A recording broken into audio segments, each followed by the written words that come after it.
Hello बच्चों, कैसे हो? आपका स्वागत है त्रिपान स्टडी सेंटर में। आज जो हम करने जा रहे हैं एनसीईआरटी सीबीएसई के जो है कक्षा 11th की इतिहास, जो काफ़ी महत्वपूर्ण है समय की शुरुआत से। ये इतिहास का चैप्टर है, यानी एनसीईआरटी जो है हम करेंगे सीबीएसई के क्लास 11 हिस्ट्री जो है from the beginning of the time. काफ़ी महत्वपूर्ण ये चैप्टर है और इसमें हम कुछ क्वेश्चनों को जो है हिंदी इंग्लिश दोनों ही माध्यम में आपके समक्ष प्रस्तुत करेंगे और ये एग्ज़ाम व्यू से भी काफ़ी महत्वपूर्ण रहेगा। यहाँ तक कि एग्जामिनर इससे अधिक कोई क्वेश्चन नहीं पूछा जाएगा जो क्वेश्चन हम यहाँ पर डिस्कस करेंगे। आगे जो हमारे समक्ष आया है काफ़ी महत्वपूर्ण क्वेश्चन है एग्ज़ाम व्यू से। देखिए, अगर हम आदि मानव के बारे में अगर शुरुआती दौर पढ़ रहे हैं तो जहाँ हमने भोजन की बात किया, वहाँ रहन सहन की बात की और वहाँ उत्पत्ति की बात की, तो कहते हैं एक चीज़ हमसे छूट रही थी, वो है टूल्स, औजार।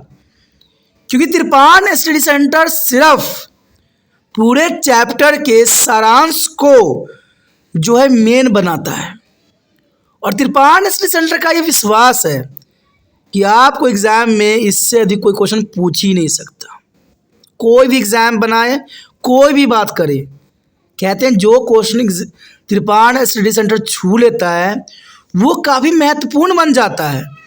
और त्रिपान स्टडी सेंटर सिर्फ उन क्वेश्चनों को नहीं छूता है, कहते हैं उन टॉपिकों को छूता है जो पूरे ही चैप्टर में महत्वपूर्ण रहते हैं और उसको जो है क्वेश्चन के अंतर्गत आपके समक्ष प्रस्तुत की जाती है। जो आप त्रिपान सेंटर के वीडियो देख लेते हो, पूरे टॉपिक को देख लेते हो, तो जर्नल सी बात है, आपको कुछ और करने की आवश्यकता नहीं है। अगर आप उसी को याद कर लेते हो, समझ लेते हो, लेकिन सबसे पहली इंपॉर्टेंट बात यही है कि आपको अगर समझना है तो क्वेश्चनों को अच्छे से समझिए, क्योंकि सबसे बड़ी बात बच्चों की समझ की ना समझ बनती है तो वो है क्वेश्चन। बच्चे को आंसर सब पता होता है, लेकिन वास्तविकता में देखा जाए तो वो क्वेश्चन पे ही मार खाते हैं, क्वेश्चन समझ नहीं पाते हैं। अब बाद में जो कोई बच्चा समझाता है या कोई टीचर समझाते हैं कि क्वेश्चन मतलब ये मतलब ये था, तो वो सिर्फ जो है अपनी उंगली दबाते हैं दांत तले। तो ऐसा कोई मतलब नहीं है, सिंपल सी बात है, क्वेश्चनों को समझो सबसे पहले। आंसर सबका वही होता है, क्योंकि चैप्टर में देखिए, अगर हम देखें पूरे चैप्टर में तो गिना चुना 4 5 6 ही क्वेश्चन बनते हैं और हम 1000 क्वेश्चन पढ़ रहे होते हैं, क्योंकि हम रट्टूबाज होते हैं। हम कहते हैं भाई क्वेश्चन वही आ गया सेम सेम, तो हम लिख लेते हैं, अगर नहीं आया तो हम सिर्फ हाथ मेलते रह जाते हैं। तो इस बात को त्रिपान सेंटर हमेशा आपके समझाने के अंतर्गत बताता है कि आप क्वेश्चनों को समझें और क्वेश्चनों को ही दिमाग में रखें। क्वेश्चन अगर समझ है तो आंसर आपको बेखूबी आपको समझ रहेगी। ये ज़रूरी भी है और ये इम्पोर्टेंट भी है। हमारा जो यहाँ पर अगला क्वेश्चन आया है जो काफ़ी महत्वपूर्ण है, अब आरंभिक मनुष्य के औजारों और उनके द्वारा बनाए गए हथियारों के बारे में आप क्या जानती हैं? काफ़ी महत्वपूर्ण क्वेश्चन है। इन उपकरणों के बनाने के लिए किन तरीकों का उपयोग किया जाता है? देखो, 2 बार क्वेश्चन यहाँ से पूछ लिया गया कि आपको जो है आरंभिक मनुष्य के औजारों के बारे में आप क्या जानते हैं और वो कौन सी तकनीक उपयोग करते थे। क्वेश्चन बहुत काफ़ी इंटरेस्टिंग है, काफ़ी महत्वपूर्ण है। आरंभिक मनुष्य के औजार और हथियार पत्थरों से बने होते थे। ये तो आपको भी पता होगा कि आरंभिक मनुष्य के औजार और हथियार पत्थरों से तराशे जाते थे, पत्थरों से बनाए जाते थे। उनके पास कोई भी मेटल का ज्ञान नहीं था। जैसे जैसे वो आगे बढ़ते गए वैसे वैसे उनको मेटल के बारे में भी नॉलेज हुई, धातुओं के बारे में भी उनका ज्ञान सशक्त हुआ। लेकिन उससे पहले वो लोग पत्थरों के हथियार बनाते थे, पत्थरों को तीखा करते थे और उसी से जो है शिकार में जो है बखूबी इस्तेमाल करते थे। इवन कि पेड़ पौधे काटने के लिए भी नहीं, जो है पत्थरों के हथियारों का ही उपयोग की जाती थी। आरंभिक मनुष्य उपकरण और हथियार बनाने के लिए अन्य प्रकार के पत्थरों के साथ साथ चकमक पत्थरों के नाम से जाने वाले कठोर पत्थरों का उपयोग करते थे। आप चकमक पत्थर के बारे में आपको कुछ नॉलेज होगी। कहते हैं चकमक पत्थर को आपस में टकराते हो तो उसमें से आग चिंगारियाँ निकलती है, वही चकमक पत्थर की हम यहाँ बात कर रहे हैं। ठीक है, ये चकमक पत्थर जो है वह पत्थर था जिसका उपयोग आगे आग जलाने के लिए किया जाता था और यह भी पाया गया कि इस प्रकार के पत्थरों को मनचाहा आकार दिया जा सकता है। तो ये पत्थरों की अपनी एक विशेषता है। देखा जाए तो ये पत्थर काफ़ी स्ट्रॉन्ग होती थी, काफ़ी ठोस होती थी और कहते हैं ये काफ़ी आसानी से टूटती नहीं थी, जिसके कारण जो है जो आरंभिक मनुष्य थे इन पत्थरों के हथियार बनाना ही इन्होंने काफ़ी महत्वपूर्ण बात रखी। जैसे चकमक पत्थर का उन्होंने बेखूबी आग जलाने के लिए उपयोग किया, जो कि काफ़ी महत्वपूर्ण था। हालांकि आरंभिक मनुष्य द्वारा उपयोग किए जाने वाले उपकरण खुरदुरों और बिना पॉलिश वाले थे।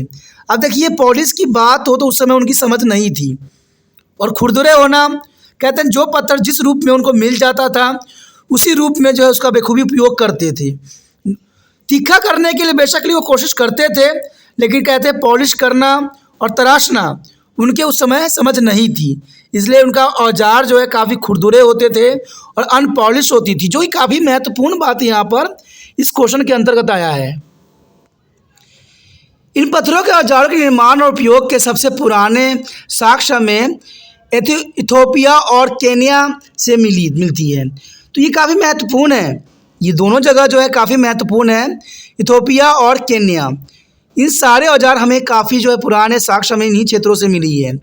ऑस्ट्रोपिथिकस पत्थरों के औजार बनाने और उपयोग करने वाले पहले व्यक्ति थे। ये काफ़ी यूपीएससी एग्जाम में क्वेश्चन पूछा जाता है कि पहले जो आदि मानव में कौन सा मानव थे जिन्होंने जो है पत्थरों का उपयोग बखूबी करते थे, औजारों बनाने में उपयोग करते थे। तो वो थे ऑस्ट्रोलोपिथिकस थे, जिन्होंने पत्थर के औजार बनाने और उपयोग करने वाले पहले व्यक्ति के रूप में जाना जाता है। तो ये क्वेश्चन कई जो है कंपटीशन में आ जाता है, तो ये काफ़ी महत्वपूर्ण रहता है। देखिए दोस्तों, आगे चल के आप चाहे 12वीं करो, चाहे बीए करो, चाहे एमए करो, जो मर्जी करो, सभी बच्चों का एक ही उद्देश्य होता है कि वो सरकारी जॉब को जो है प्राप्त करें। और वो तभी प्राप्त कर सकते हैं जब उनका शुरुआत यहाँ 11वीं से ही हो, यहाँ से वो एमसीक्यू के तौर पे भी जो है अपने स्टडी को लेकर चले और हर बात को अनुसरण करें। तब उनको आगे चल के ना किसी कोचिंग की ज़रूरत पड़ती है, ना कोई ट्यूशन की ज़रूरत पड़ती है, क्योंकि उनको सारी बातें क्लियरिटी अभी से होती चली जाती है। तो इसलिए पढ़ो समझो, लेकिन अच्छे से, कि आगे आपको जो है आप अपने बलबूते पे बहुत आसानी से जो है हर तरह के कॉम्पिटिशन को क्रैक कर सको। तो इसलिए त्रिपाठी सेंटर जो है आपको अक्षरों को यहाँ ज्ञान दिखाता है, अक्षरे ही आपके समक्ष रिप्रेजेंट होता है। कारण क्या है कि आप इन अक्षरों को देख भी सकते हो, समझ भी सकते हो और कॉपी में नोट भी कर सकते हो। क्योंकि कभी कभी अगर हम कुछ वर्ड बोलते हैं तो वो आपको समझ नहीं जल्दी आती है, बट लिखा होता है तो आप उस बात को जो वो बहुत अच्छे से समझ लेती हो। तो मैं एक ही बात जानता हूँ, चाहे आप मेरी गलतियाँ जो भी निकालते हो उसका मुझे कोई अफसोस नहीं होती है। जनरल सी बात है, कहते हैं अपना बेस्ट देने की सदैव कोशिश करना चाहिए, चाहे आप जैसे मर्जी सोचो, जैसे विचारधारा रखो। कहते हैं इंसान की सोच है, इंसान बहुत कुछ सोच सकता है और सोचने के लिए किसी चीज़ की पाबंदी नहीं लगी हुई है। क्योंकि मैं इस तरह से आपको अक्षर दिखाता हूँ, उसका कारण यही है कि आप अक्षरों को भी समझें और सही एनालाइज भी करें। अगला अगर हम टॉपिक की बात करें पत्थरों पर पत्थर, ये काफ़ी महत्वपूर्ण रहेगा। इस तकनीक में जिस कंकड़ से उपकरण बनाया जाता था उसे एक हाथ में पकड़ लिया जाता था और दूसरे पत्थर का इस्तेमाल पहले पत्थर के टुकड़े को तोड़ने के लिए किया जाता था। यानी पत्थरों पर पत्थरों का उपयोग करते, जैसे आपने देखा ही होगा ईंट जो है, ईंट का जब आप पत्थर वाली जब कहानी सुने ही होगे, तो वैसे ही एक पत्थर को जो है एक हाथ में रख लेता था, दूसरे पत्थर को एक हाथ में, और उसे जो है उसको तराशने की कोशिश की जाती थी। तो इस प्रकार जो है उसको बनाने की ये बहुत ही महत्वपूर्ण कला थी। अगली बात यही आता है कि प्रेशर फेकिंग, ये काफ़ी महत्वपूर्ण टेक्निक थी इनकी। प्रेशर फेकिंग, आपने पत्थर पे पत्थर तो टेक्निक समझ ली, अब प्रेशर फेकिंग क्या था। इस टेक्निक में कोर को एक मजबूत सतह पर रखा जाता था, यानी कोर को टुकड़े के टुकड़े करने के लिए, और हथौड़े पत्थर का उपयोगी हड्डी या पत्थर के स्थान पर किया जाता था, जिसे टुकड़े को हटाने के लिए कोर पर रखा जाता, जिसे औजार का आकार दिया जा सके। जर्नल सी बात है, आप जर्नली समझोगे तो पत्थर को जिसको जो है आपने तराशना है, उस पत्थर को रखिए कोने पे और वहाँ पर उस दूसरे पत्थर से उसको मारिए, धीरे धीरे जो होगा वो टूटता चला जाएगा और इससे जो है काफ़ी नुकीली, काफ़ी शार्प और काफ़ी मजबूत भी रहेगी। तो इस तरह जो है प्रेशर फेकिंग का वो लोग उपयोग करते थे। ठीक है, उसके बाद था पंच प्लेट तकनीक, ये भी काफ़ी महत्वपूर्ण तकनीक थी। इस तकनीक में एक सपाट सतह बनाने के लिए चौड़ी पत्थर का उपयोग करके एक बड़े कंकड़ के शीर्ष को हटा दिया जाता था। तो ये भी तकनीक कहते काफ़ी महत्वपूर्ण थी और इस प्रकार निर्मित यह सपाट सतह स्टैकिंग प्लेटफॉर्म कहलाती थी। स्टैकिंग प्लेटफॉर्म के नाम से जाना जाता था। फिर इसे हथौड़े और हड्डी से बने मुक्के से मारा जाता था, जिसके बाद ब्लेड का उत्पन्न होता था और इसे चाकू भी बनते थे। तो ये हथियार बनाने की जो तकनीक हमने यहाँ जाना, काफ़ी महत्वपूर्ण बात थी और एग्ज़ाम व्यू से बहुत काफ़ी ज़रूरी भी था। अगर आपको समझ में आई, अच्छा लगा, अगर आप दिल से त्रिपान एनसी सेंटर का मदद करना चाहते हो, कोई आशा है, मदद करने की समझ आती है तो ही करो, क्योंकि जर्नल सी बात है, जब आपको समझ नहीं आता है तो इसमें कोई जो है हेल्प करने की ज़रूरत नहीं है। जब आपको कोई बात समझ में आ रही है, अच्छी लग रही है, विचारधारा सोचने वाली है, विचार करने वाली है, तो जर्नल सी बात है आपको एक अच्छा कार्य भी करनी है कि जितना हो सके इस वीडियो को शेयर कीजिए, क्योंकि आप त्रिपान स्टडी सेंटर के लिए मदद करोगे तो जर्नल सी बात है त्रिपान स्टडी सेंटर भी आपको मदद करने से पीछे नहीं हटेगा और आपके एग्ज़ाम से पहले पहले सारे वीडियो आपके समक्ष मौजूद रहेगा, जो भी सही रूप रंग में रहेगा, जो कि आपके लिए 5-6 रहेंगे, जो कि काफ़ी चैप्टरों को जो है एनालाइज करके बनाए जाएंगे।